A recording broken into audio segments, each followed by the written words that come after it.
morning and definitely during Saturday's scrimmage time. Why is this man so mad? Why is he so mad? Friday morning, Kirby Smarts woke up and said, hey, guys, we got our first scrimmage tomorrow. How do we make that as humanly possible? How do we make it as rough and as tough as humanly possible? Well, first and foremost, we're going to absolutely need to pray for just belligerent heat. I mean, like heat out the ass. I'm talking about like 96, 97, a brief thunderstorm, shower storm before the day of practice, and I want the sun to come out. I want it to be as hot as humanly possible. That's what we got to pray for. But most importantly, because we can't lean on Mother Nature to be reliant, right? Most importantly, Friday evening, we got to bring these boys in here. We got to practice them in shells. We got to make them be physical before tomorrow's scrimmage. And then after Friday's physical practice, before Saturday's physical scrimmage, we need to run the piss out of them. I mean, we need to run these boys until their tongue's hanging out of their mouth. That's exactly what happened on Saturday. So when you hear Kirby Smarts come to the podium Saturday after the first scrimmage and talk about how the effort was down and how conditioning levels were suspect, understand that was a little bit manufactured, right? That was a little bit Kirby Smarts induced, if you will. And when you hear Kirby Smarts start talking about how receivers were dropping balls on Saturday and how the quarterback position and the evaluation of the quarterback position is important, but if the others around him aren't playing well, then it doesn't really matter. When you hear about that and when you hear about a copious amount of drop balls, you might not hear about the fact that the ball was wet down for most of the practice. That's right. Kirby Smarts was sitting there hosing the ball down in between plays. Why? Because sometimes you have to manufacture chaos. Sometimes you have to manufacture failure, because if I know anything about football, particularly about SEC and college football, the only way to achieve perfection or pursue perfection is you have to have failure. And you have to have a lot of failure. And you have to learn from that failure and continue to learn from that failure. And sometimes as a football coach, we really, really have to absolutely manufacture that pressure. So it happens every year for the University of Georgia, in my opinion. Every year, that first scrimmage, you can feel it as a media member. The moment Kirby Smarts walks in that room after that or right before that press conference, you can feel he's perturbed. You can feel he's almost angry. You can feel he's agitated, if you will. And I would imagine that was the feeling he had and he placed upon himself from the moment he woke up on Saturday morning.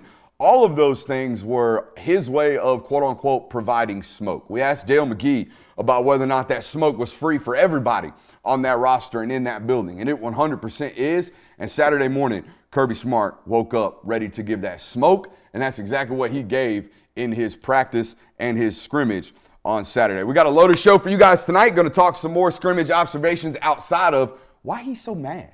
Well, he's mad because he wants to be mad and he wants to set that tone and create chaos. We're going to talk about some scrimmage observations. We're also going to talk about, obviously, the Williams Nwaneri news from today.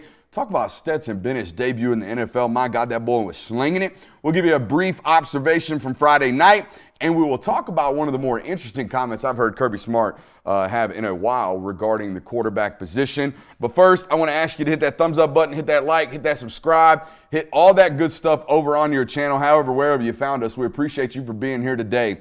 Make sure you're showing us some type of support. Also support the homies over at PrizePicks, prizepicks.com. Use promo code Brooks. Today you'll get a 100% deposit match. What the hell does that mean? Well, that means if you put in $50, they'll match you $50 right on the spot. That's what deposit match means. Promo code Brooks today. You will get it for free. Hey, what did we actually learn from Saturday's scrimmage though, right? I just sat here and rattled off a bunch of stuff about how Kirby manufactured chaos and manufactured anger, if you will, and manufactured his disdain for the performance of his football team. Again, when you hear him say things like, hey, coach, who impressed you today? And he says, nobody, absolutely nobody. Understand that that's probably not the truth, but that is the message he wanted to portray, right? I think that's one thing that's very, very different about the Sabans of the world, the Belichicks of the world, the Smarts of the world. They don't just get in front of the microphone and say good things about their program. In fact, they use that as an opportunity to sometimes, motivate their football team because they know they're ultimately going to listen to the words that they say. So if he came out there and said, today was great. You know, it wasn't where we wanted to be, but today was great. It's first scrimmage, looked like the first scrimmage. We had some good plays here and there. No, that's not ever the message after scrimmage number one. Even if scrimmage number one makes him truly believe they finna go win a national title, that's never the way he's going to talk about it after one scrimmage.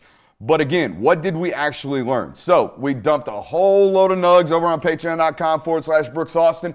If you want the real intel, if you want the real, like, bullet point by bullet point, position group by position group intel, head over to patreon.com/Brooks Austin today. For you Georgia fans, make sure you're staying up to date with all things revolving around Dogs football. But I'll give you a couple of hitters right here.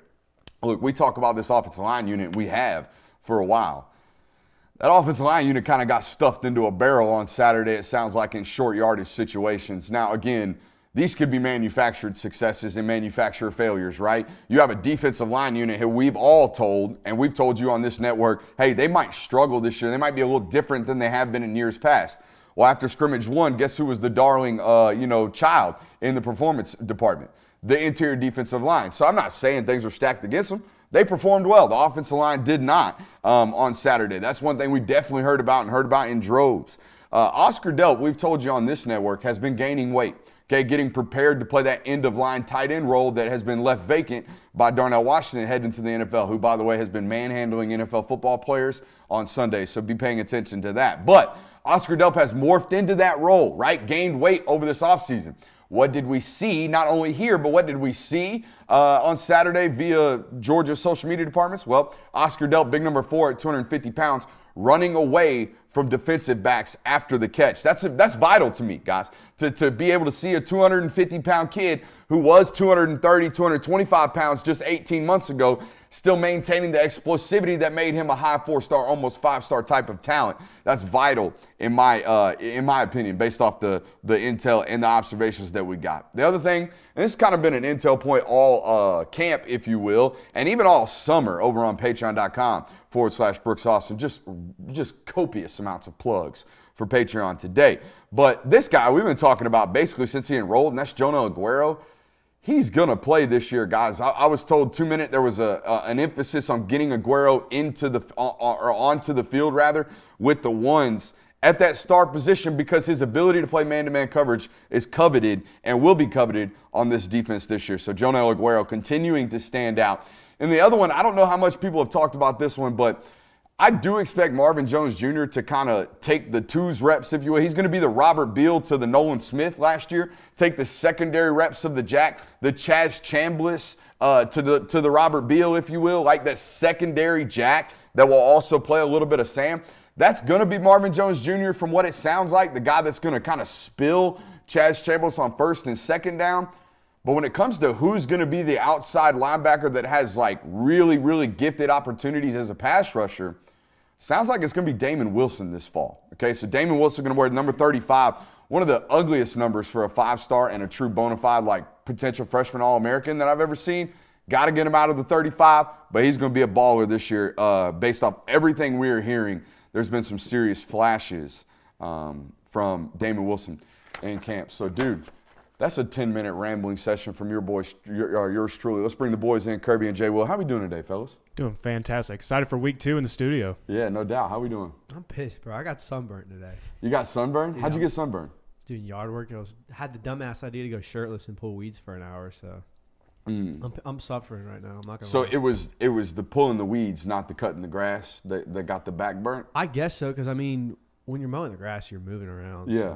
So. Let's get the full story straight, though. It's rush week in Athens. You live near Millage. We all know what you were doing yard Chill work on shirtless me, today in bro. the I front was yard. not That's what doing was that. really going Were on. you You can't hide I don't that. live on Millage. I live near Millage. I said you live near Millage. Don't out me to the audience. I'm not trying to have people pull up to my crib. It checks out. Knowing what I know about this guy, that certainly checks out. Did you get a workout in today? Of course, man. Come on. Of course he did. Come Of on. course he did. Mans comes into the studio, and the first thing he says is, "Hey, boss, can we get a microwave in here so I can warm up my chicken?" Bro, just out here being belligerent. Stetson made a debut yesterday in the NFL, and a pretty damn good one, hey, boys? Yeah, really good one, especially when you compare him to the rest of the rookies that got drafted this class. He was the 7th quarterback taken in this year's draft class. So I took a peek at some of the other guys that were drafted ahead of him. I believe the only quarterback that did not play that was drafted ahead of him was Hendon Hooker. Obviously, he's still dealing with a knee injury. But let me just rattle off some of these stat lines for you. So C.J. Stroud went 2 for 4, 13 yards and an interception. Will Levis, 9 of 14, 85 yards and an interception.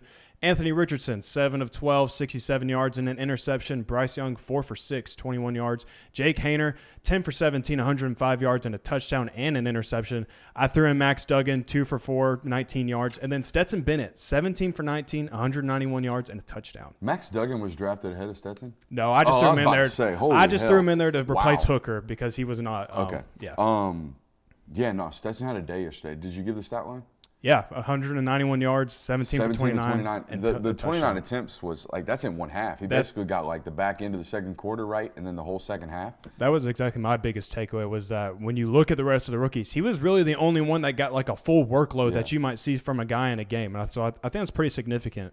It is obvious to me that I think the Rams are kind of betting on at some point Stafford maybe going down this year, not being his old self, and they're getting Bennett as many in-games reps as they can, which is very interesting. It's also very satisfying to watch people kind of look at Stetson Bennett and evolve from he'll never win a game at Georgia to now it's, he's going to be a pretty solid backup in the NFL. Just the evolution that's gone through over the years is so hilarious to watch. So it's interesting. Stafford has been a pretty career journeyman. In the sense, not he's played a bunch of teams, but he's always on the field.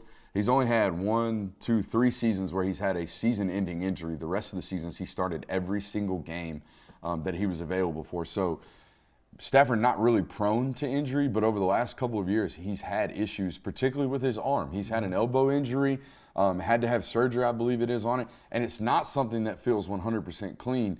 And it's something that you can kind of see the Rams almost preparing for with this draft selection. This was their guy.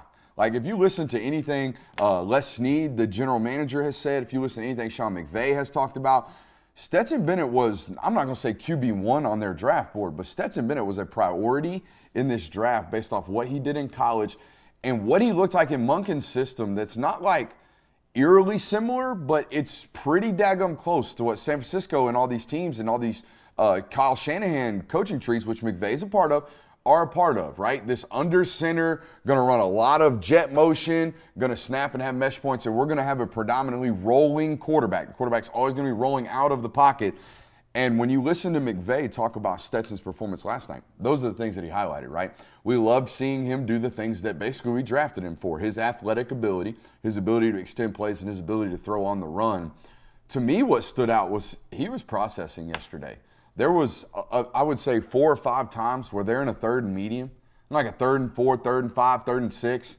And, hey, he's having to read through zone covers, throw balls into proper windows and tight windows, and he did exactly that with a lot of confidence yesterday. Yeah, he was putting the ball in a window where his wide receivers could still make plays after the catch as well. He was putting it in the right spot. He was on time, it looked like, and he just looked poised. Like, I have it in my notes that he looked like a guy that has been in an NFL pocket for 10 years now. He just looked comfortable in that position. And I think his position in LA is just a perfect position for him because there's not this added pressure like maybe Bryce Young or Anthony Richardson have at Indianapolis or Carolina, where it's like, we may not need you to be the guy right now, but it is anticipated that here in the near future, you are going to take over this team, where Stetson is sitting behind a guy like Matthew Stafford, who is at the tail end of his career, and he has had to deal with some injuries, but it's still a comfortable situation for him where there's not this added pressure. And really. One thing that makes that room very unique, particularly on the NFL level, is there's no animosity between the 1 and the 2. I mean, it happens to be that they're both Georgia guys, but I think Stafford's a lot like this in general. Doesn't seem like a very spiteful human being to me. If someone were to enter his room and the unspoken agreement is that you're going to train this guy to be your heir apparent, then he would approach that like he should. You know what I mean? He's not going to be out there being a butthole about it. Do you think that the Rams did this in sort of a Jordan Love, Aaron Rodgers way where, hey, maybe not right now he'll be our guy, but 2 to 3 years down the road when Stafford likely is retired or gone, that Stetson Bennett's our franchise quarterback? Because the way they let him rip it on Saturday night. They let him get after it. Yeah, it's very, you don't usually see that with a lot of backup guys. It's usually all right, let's see the 2s, see what they got, let's see the 3s. It looked like they were trying to get him ready to be, at some point, the starter for the Rams. Or at least ready to play if something were to happen. Right. I think that was the main thing for me. I know he was the number 2 yesterday, which you would presume makes him the number 3 on the depth chart. I see it like you guys see it. I see it like they were giving him the opportunity to get a bunch of reps so we can prepare him to be our 2 when the season starts. I think he's in a great position, as everyone has already said. More importantly, off the scheme than anything else. he was not made to be in like a Burrow scheme where his chest is to the defense the whole time and everything's based off quick game and decision making. No, his best ability is what they do. Hey, show the ball to the back, boot and outrun somebody. Hey, we got an opportunity to run the ball if nothing's open. If something is open, we're going to throw a dart on the run. Those are all things he does really, really well. He wasn't necessarily like it's interesting to see all the other young quarterbacks struggle, particularly like a Bryce Young. I know he only got 4 attempts. How many drives? Do we know how many drives he played? Was it only like 4 or 5? It wasn't very many. I don't know the total number, but yeah, because he's the presumed starter. So we're going to get to see more. I don't necessarily love when people make rash decisions or comments about preseason football. It reminds me a lot of how people reacted to the Trae Young stuff in the summer league a couple years ago, where it's like, Trae Young sucks, he can't shoot, and then he damn near wins Rookie of the Year because he figures it out. And like eventually, these guys do figure it out. You can't be making hash decisions or hash remarks. I think it is also interesting how you watched him come into his own throughout just that first drive. Those first 3 passes, I mean, likely all of them could have been intercepted at some point. Mm-hmm. And it's kind of like, oh, God, what's going to happen here? And then he settled in, and it was methodically chopping it up, reading defenses, just scaling zones. So I think that's kind of interesting to watch as well, whereas maybe, a Bryce Young where they're only going to give him 1.5 drives or someone like that, who they don't have as much time to – maybe even that way psychologically where it's like if you're Stetson Bennett, you're just going out there and playing, whereas Bryce Young, it's, I only have this one drive. I have to make a play happen. So that could also be a factor. Yeah, just a sense of pressing. Yeah. I mean, I think you could see that. I think you even mentioned it. In Stetson's first couple of drives, I mean, he was doing the oh shit Stetson. He was amped up. Yeah, where you were like, oh shit. You know what I mean? He was doing that kind of stuff.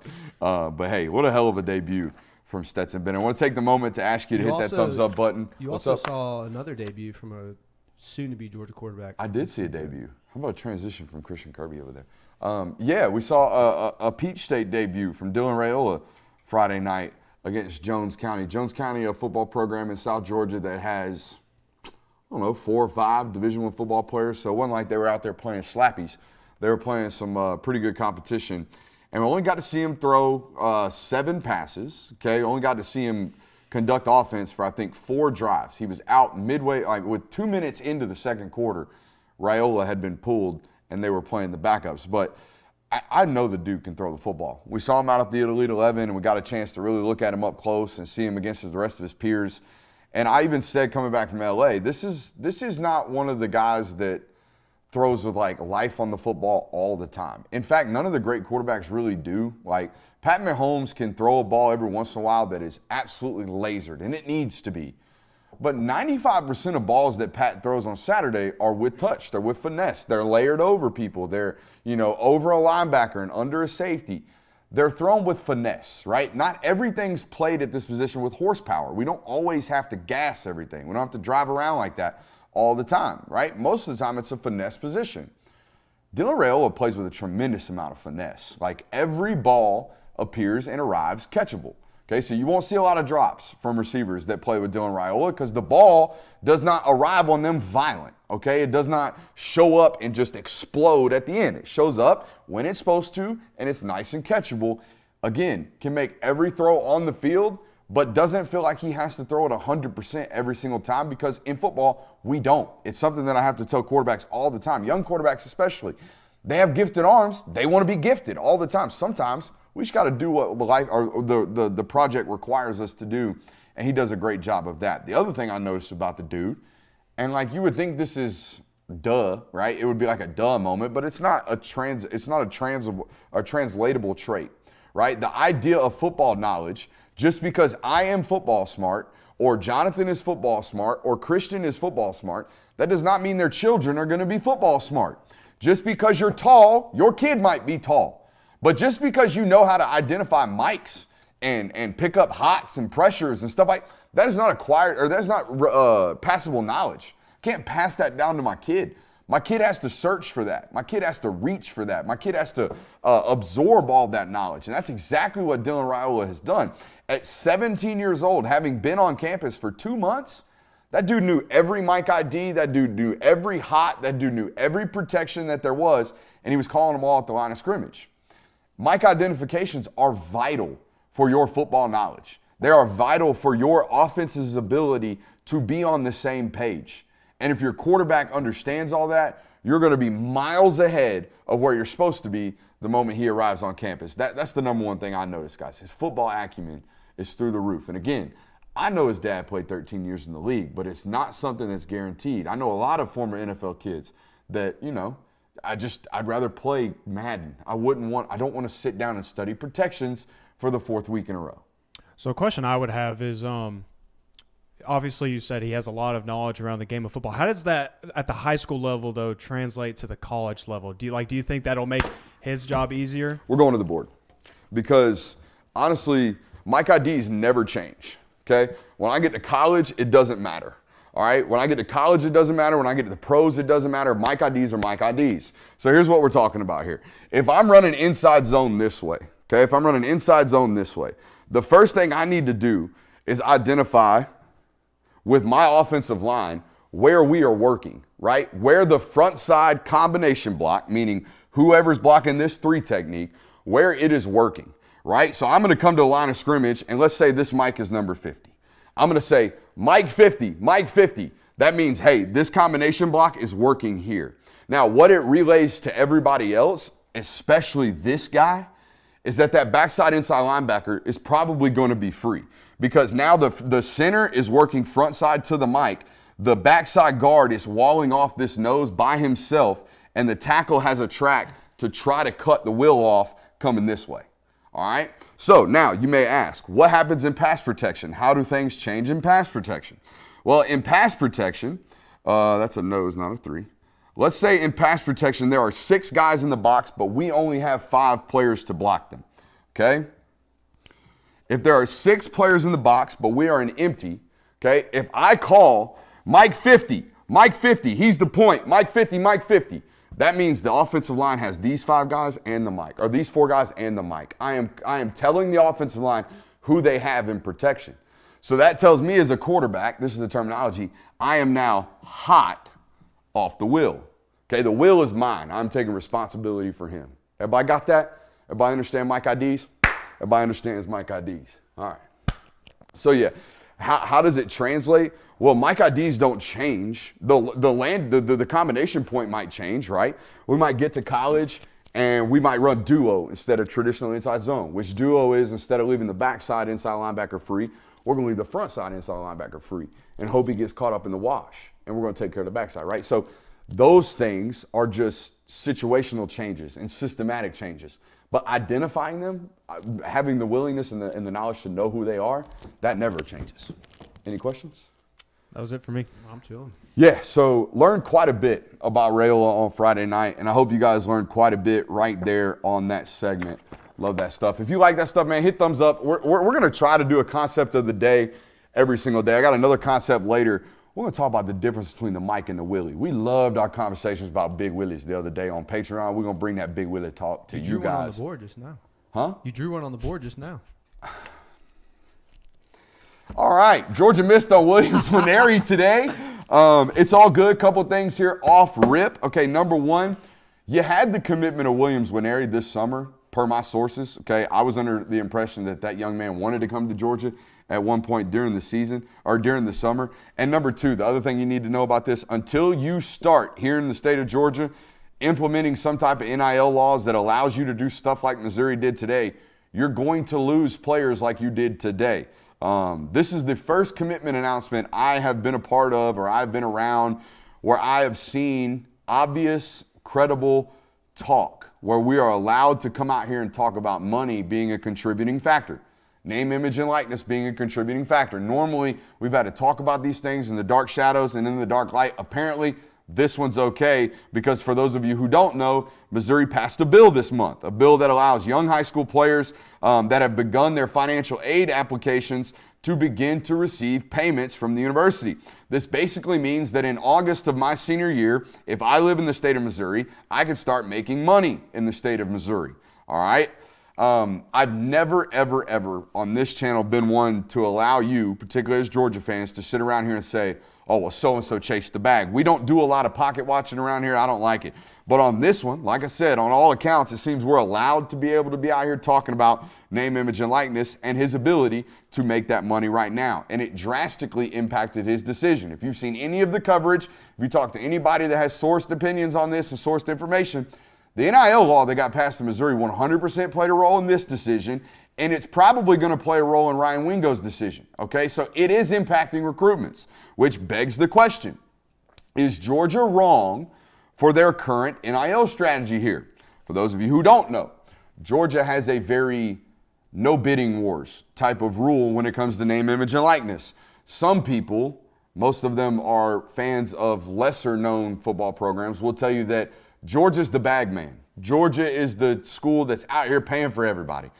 They couldn't be further from the truth, right? Georgia does not do NIL, name, image, and likeness at the rate that other schools do. That's been pretty statistically proven at this point. If you don't believe me, go look up some of the data that's come out from On3 and some very, very credible sources, okay? So Georgia's not out here doing the bidding wars. If you don't believe me, again, check the stats on that. Quite frankly, that idea of no bidding wars or, hey, coach, they upped the price, that's cool, enjoy playing there. Okay, this idea of that structure, I'm asking you, if you know it's going to cost you a few players, okay, and a few top-notch recruits to ensure that you don't mess up any cultural statuses that you have right now on your current roster, is it worth it? We luckily have 2 Georgia students here and 2 Georgia fans, pretty well-known fans here, and Kirby and Jonathan. So I pose the question to you because the chat is not available to me right now, okay? If you're going to go about recruiting in name, image, and likeness era, in the NIL era, and you're going to go about it in the sense that we are not here to reestablish the pay scale of our current roster, no 18-year-olds don't get to hold us hostage, and yes, it's okay if that 5-star leaves. Are you okay as long as your culture remains intact? Are you okay with missing a few 5-stars? I would say yes, just because Georgia has continued to survive this NIL wave, and I know that there's continued changes across the country that kind of shake things up a little bit, like what's going on in Missouri. But Georgia continues to be pretty comfortable in regards to recruiting. I mean, they put together the class that they have right now, being the way that they are, the number 1 recruiting class in the entire nation. So I think even though that you are losing out on guys, 5-star guys, big names on the board, I still think that as Georgia fans, considering what you've done in recent events and what you're continuing to do in the current state of NIL, I think you still are okay with the current process that you're approaching it with. When you have currently the number 1 recruiting class, you're 29-1 in your last 30 games. You've been in the top 5 consistently for recruiting. It's really hard to say what you're doing right now isn't right, or to say you need to start doing this. Maybe down the road they'll need to change. You know how back in the day Dabo Swinney was like, we don't take transfers at all. Yeah. And then Clemson started going downhill, and now Dabo's like, oh, we'll take a few transfers. Maybe that'll happen to Georgia if they say, we keep losing these 5-stars. But right now you have the number 1 class in the country. You're going on 2 natties. You might get a third. You have a very good shot at getting a third. It's really hard to say that what Kirby Smart is doing right now is wrong, as opposed to look at what he's done so far. It's been validated. It's been a pretty not extensive list, but I would say at this point in the last 3 years, there's been probably 5 to 10 football players that Georgia was certainly in the quote-unquote take category. They wanted the football player. They would have taken the football player. Football players' asking price got dramatically increased, and they said, okay, well, enjoy. Like, go have fun. And if that's the case, and if it continues to prove out, then you're fine. As long as, like you guys said, as long as the recruiting class remains number 1, I think that's pretty much all Georgia fans kind of really care about. But I'm here to tell you that they're going to continue to recruit that highly no matter what, even if they only recruited high-end 4-stars. They end up getting 5-star bumps to matter. I think another thing that also helps Georgia's case is the amount of players that they're putting in at the draft, at the first round. Yeah. When you have, I don't even remember the numbers, how many people it is in the draft. So it's 25 the last 2, or 27 the last 2 drafts. Yeah, 27 first rounders in the last 2 drafts. That's more than. And then 8 the year before, so 35 in the last 3. Yeah, that's more than any NIL check can cut, and that's a lifetime as well. That sets you up for a long career in the NFL. So I mean, that's an even better argument. I don't think, respect to Nwaneri, I don't know if he's going to have an NFL career after Missouri. I can guarantee he would probably have something similar if he went to Georgia. So it's all about how many dollar signs you can put in front of a player currently, as opposed to some people who look at the longevity. And I think that's the argument if you're Kirby Smart right now. It's, yeah, you can get paid when you go here, but you're set up for life if you come to Georgia. We raise you one Andrew Thomas type deal. You're a first-round draft pick if you play for us, essentially. And if you grind hard, look how much we put out in the league. So No, it's the NFL versus NIL discussion's been one that Georgia fans and Georgia media members like myself have kind of pointed out over and over again. I think Georgia players signed over $200 million worth of first-round draft pick salaries just last year alone. So they're certainly pumping them out at a high rate. I just wonder, like, how many of these can you continue to miss on before it frustrates you a little bit inside the building up there? And I'm sure they're already past that point. I also think it should be noted that the NIL market has drastically settled, by the way. Like, there were players that were getting $7.75 million a year offers 2 years ago, and now that's about the ceiling. And just to throw some numbers out there for you guys. Used to, it was cool to say Nico Lamaveo is getting $8 million to come play at Tennessee. Now people are like, bro, you spent way too much money on that pair of shoes you're never going to wear. Like, you look like an idiot out here. So things have kind of settled. Things have coming back down. There is still a drastic difference between what some schools are willing to pay and willing to offer and what the rest of them are doing, right? There are two different speeds being traveled on the Autobahn right now. A couple of guys are driving 140. Most of the rest of the traffic is just driving around 90 to 100 miles an hour. So interesting to see how things play out there. I do think it should be noted, again, there's a bunch of people watching this tonight, most of which are Georgia fans. I know you don't want to hear this, but I think this is good for college football. I think it's good that, KJ Bolden's going to be at Florida State. I think it's good that Williams Nwaneri is going to be at Missouri. I think it might be good that Ryan Wingo joins him at Missouri. I think that's good for college football because with all of this hoopla going around, all this conference realignment, the shit don't matter if the games aren't good. And the only way for games to be good is highly competitive balance, right?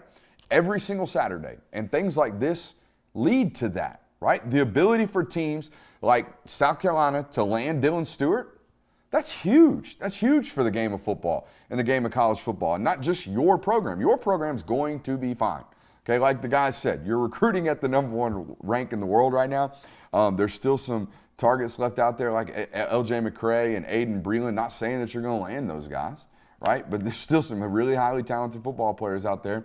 And now, if you want to look at it as a resource allocations discussion, now you got some more resources to allocate, right? Yeah, the word parity kept getting brought up a lot today, and I think that's a good perspective to have on this, especially if you're a Georgia fan, is that a lot of people kind of expected when NIL got introduced that it was just going to let the top dogs of college football continue to be at the top. Like, yeah, guys, I think Nick Saban said this is going to be better for the haves than the have-nots. But now it's kind of showing that guys in Missouri are staying at Missouri, big-time prospects, and that's good for Missouri. That's good for college football, and I think you're seeing more, like you said, KJ Bolden going to FSU. That is good for college football. You're getting these five-star kids, these high-end prospects, getting spread out across the nation. Travis Hunter at Colorado, that type of deal. I think that's great. They did this last year with Luther Burden. You know what I mean? Like, they made sure this is the guy we will not lose. And they added guys like Sam Horn on top of it and important assets. But they landed the guy that they had to land in both classes. Go ahead. Yeah, it kind of reminds me of that Cam Newton video that went viral where he's talking to all those recruits where he's like, these programs don't need you. Yeah. The Auburns, the Alabamas, the UGAs in the world, they're bulletproof. So, I mean, they can lose out on the fives. Obviously, you want to get a five-star D lineman, but they've got Justin Green, Joseph Jono-Jonier, Jordan Thomas. All those guys are 4-stars. Missouri doesn't have a 4-star D lineman other than the one they just got today. So it's kind of like, yeah, it sucks, but Georgia's still going to get theirs. So I wouldn't worry too much about it. At some point, if Georgia wants to get back into the we land everybody type of environment, then they're going to have a realistic discussion, not only with their head coach, but their boosters, because that's what it requires, right? It requires the willingness to do this and the funds to do this. But the difference is Missouri, South Carolina, Tennessee, USC, they get to do this for 1 or 2 kids a class, right? Georgia's trying to recruit a class that's 25 deep every single year. So this idea of we're going to have one big shining bell of the ball in every class, that's not how they recruit. They recruit we're trying to get a whole squad of bell of the balls, right? So we're not trying to disproportionately, hand out our assets in terms of NIL and recruiting budget. I'm about to say I can't believe we've reached this point in college football, but we're well past this. We're way gone down the road of folks getting paid and talking about salary allocation, which is essentially what we're talking about. We're talking about each individual team having a salary cap, that salary cap being a direct representation of how much their boosters are willing to spend for pay for play. That's what college football is nowadays, and Georgia's self-admitted salary cap in this department, not near as high as some of the people they're recruiting against. So again, I ask you, Georgia fans, is that okay? Are you okay with losing a Williams Nwaneri every once in a while, or that type of football player, to ensure that the culture of your football program remains intact? If you can answer that with a resounding yes, then don't be mad when you lose these types of players every once in a while. Just be okay with it. Hey, hit that like, hit that subscribe, do all that good stuff. I think we've completely cleared out the audio issues. Everything's running smooth. I hope you guys have enjoyed the stream tonight. I think it's kicking ass, and we got some more going for you. We got an hour and 40 minutes left to show, hour and 20 minutes left to show here on this fine network. If you are not already subscribed, please feel free to do so today and hit that alerts button so you know when we've got content going up and you don't miss a single show. Hey, man, I don't like accusing folks of telling little white lies, but I think Kirby Smart might have told a little white lie on Saturday. Now, this is going to sound biased, especially if you hate me. If you hate me listening to this, you're like, get over yourself. But I asked Kirby a question on Saturday, and I think it was a very fair question, okay? The fair question being, hey, Kirb, you got a very diverse quarterback room. They're very different. You don't like me calling him Kirb? No, you're good. You're good. Keep going. Or you made a reaction. I want to get it from you. Something else. Something else. Anyways, hella distracting over here, my man. My bad. Anyways, hey, Kirb, you got a very diverse quarterback room, right? You got one guy, you got another guy, and you got another guy. They're all three kind of different, all right? And I would presume, I didn't say this, but I would presume if one of them were to get in there, you'd probably have some type of quarterback run game involved. And the guy that we think's going to be the starter definitely ain't probably doing that quarterback run game stuff. So, Kirby, how do you go about installing an offense that requires or has a portion of the quarterback run game involved, i.e. the one with Brock Vandagriff and the one with Gunnar Stockton, not the one with Carson Beck? And not only how do you install it, but how do you evaluate that? How do you evaluate what a running quarterback offense looks like, or what portions of the offense look like with a running quarterback if we're never tackling the quarterback? I think that, gentlemen, is a very solid question. Yes or no? Absolutely. All right, well, question, Brooks. Kirby was not having it. Kirby didn't want it at all. Kirby immediately stopped me and goes, well, first of all, I want to address the first question. I don't think we'd have a diverse quarterback room. In fact, I think our quarterbacks are far more similar than they are different. Well, that's very intriguing to me. And then he went on to say that, one guy might run a 40 a tenth of a second faster than the other, and one guy might be able to be a better pocket passer than the other, and all that. Here's what I've come to decide as I'm walking through this. I don't think Kirby was necessarily lying, but I think Kirby took that question as an opportunity to affirm two of the areas in two of his quarterbacks that might be lacking, or in the perception of these two quarterbacks might be lacking. What are those two things? Well, one, everybody thinks Carson Beck is this statue. And certainly he is not Stetson Bennett, but he is certainly not Peyton Manning. I wouldn't even say he's Daniel Jones, but I wouldn't say he's Ben Roethlisberger. You understand what I'm saying? He's not an immense athlete, but he's good enough. I felt like that's what Kirby took that as an opportunity to say. And the other one, I think he was standing up a little bit for Brock Vandagriff's processing abilities, because as insiders, that's what we've heard. Hey, got a tendency to pull the ball down and run. Well, how as a football coach do I go about subsiding all of that while also maintaining the, I'm not going to say fallacy, but the idea that we will not have quarterback run game involved in our offense, period, at the University of Georgia? Well, I answer that question that way. My quarterbacks are actually relatively the same. My quarterback run game, we won't have any of that. Yeah, we'll have some RPO, but you're talking about quarterback design runs, quarterback counters, quarterback powers, quarterback draws. Okay, that's what you're talking about, Brooks. We're not going to have any of that. We're going to be a standard Georgia operating offense. Man, what a way to what a way to kind of go around the question of, hey, coach, if Brock Vandagriff gets in there, are you going to run the football with the quarterback? Because, hey, that's what that guy's going to do really, really well. He's 6'3", 225 pounds and runs a 4.6. He runs the ball really well. His high school tape is phenomenal of him running the ball and willingly running the football. If he were in there, are you going to become a running quarterback offense? No, absolutely not. I think that is a little bit of a white lie. Just like I think it's a little bit of a white lie to say that they're all similar. They are very, very diverse. They're very different. Either that or I don't know what the hell I'm looking at from a quarterback evaluation standpoint. Am I crazy, boys? They're three different human beings. Yeah, and I think it was kind of the tactic of Kirby Smarts saying something while also saying nothing at the same time. Like, he's giving you some information about his quarterbacks, but he's also not giving you anything at the same time in regards to he's not going to give you the specifics on Carson Beck's game and Brock Vandagriff's game and Gunnar Stockton's game here today after the scrimmage and lay out the land for you of, like, this is what they do different and whatnot.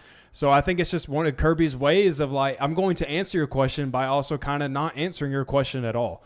I think it's also a smoke screen, so your personnel doesn't get labeled. If Brock Vandagriff comes in the game, your defense isn't going to go, oh, they're running the ball now. Kind of like they did with Justin Fields in 2018, where Justin Fields was on the field. It's probably going to be a QB run or a quick read option, and that's kind of what you don't want. That's why the 2018 SEC Championship fake punt is so infamous, because Justin Fields was on the punt squad, and that's never happened before. So I think he kind of wants to do a smoke screen for that personnel. Whereas, you say, oh, no, actually, these guys are all very similar. They all run a very similar style offense. So that when they get on the field, the defense doesn't change what they're doing. Hiding in plain sight. Yeah.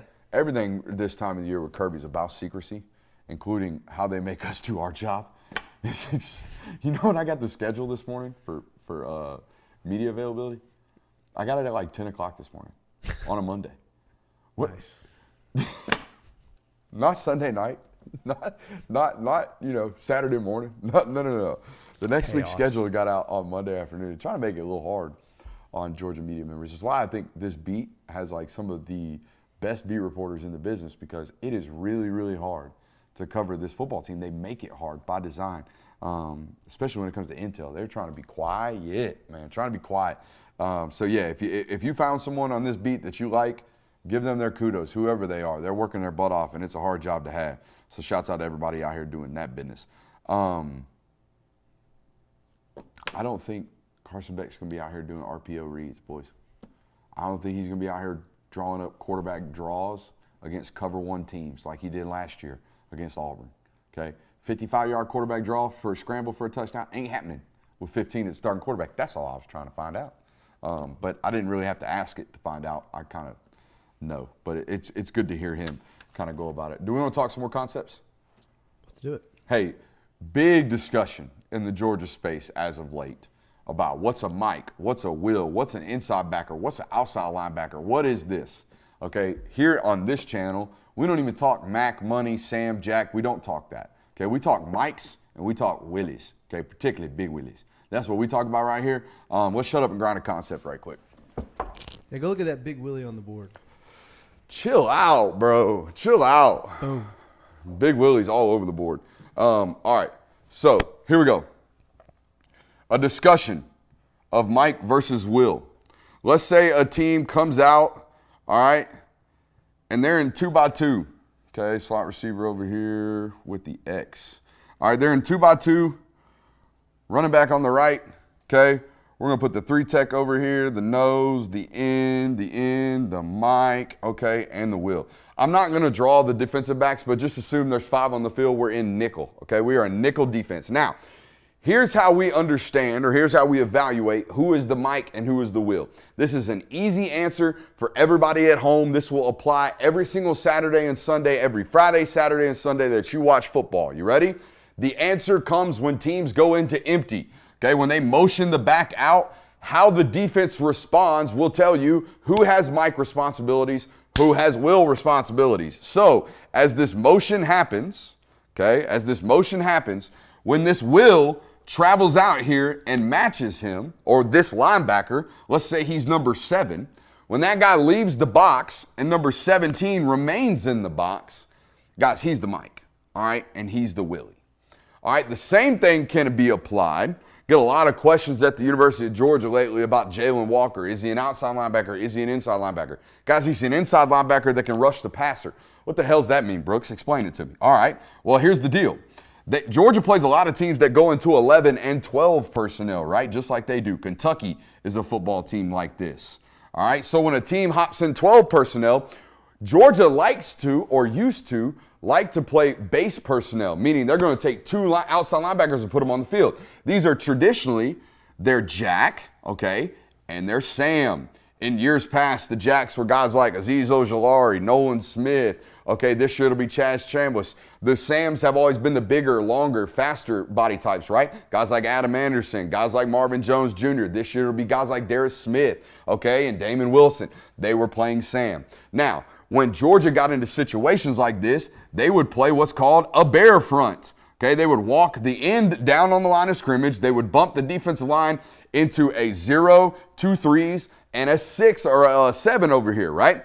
Now, what they would do is they would walk that Willie right there on the line of scrimmage. In years past, this has been guys like Quay Walker. Last year, it was Jalen Walker. You know why? Because Jalen is big enough and physical enough to play the line of scrimmage and handle it while also handle pass rush responsibilities. So the big Willie ultimately becomes a Jack or a Sam, but in reality, he's just an inside linebacker that has the abilities to play outside linebacker. So when you look at what they're doing in the 2024 class, this makes a lot of sense, right? You got guys like Christopher Jones, who are 6'3", 235 pounds, and they're already running 4.5s. Guys, that's a big Willie all day. It's a big Willie all day. Whereas last class, you had a guy like C.J. Allen, who was more of a 6'1", 235 pounder that was a sub 11 second 100-meter runner. Okay, this 6'1", 235, that screams Mike all day. Stocky, run support, plugging, good instincts, leader, right? All those good things. Think Roquan Smith, think N'Kobe Dean, think Monty Rice, think Pop, right? Think those guys. That's what that position plays. This body type is always going to play that big Willie spot, right? This guy's a hybrid. Okay, this guy's a hybrid. There we go. Mike versus Willie discussion. Did we learn something today, boys? Much needed. Much needed. Much needed. Much needed. I hope the ops was watching today so we could get a little bit of knowledge next time we ask Kirby Smart about, hey, is so-and-so playing outside linebacker? Is he training with outside linebackers? Nah, dog. He a big Willie. Comments, questions, concerns. We got anything, boys? No, just big Willies and Jacks. Talking dudes and big willies. Hey, we got another hour coming up in about 10 minutes right here on the channel. Appreciate you, love you. Make sure you hit that thumbs up button on your way out. For Brooks Austin, for the Film Guy Network, for patreon.com/Brooks Austin for Dogs Daily.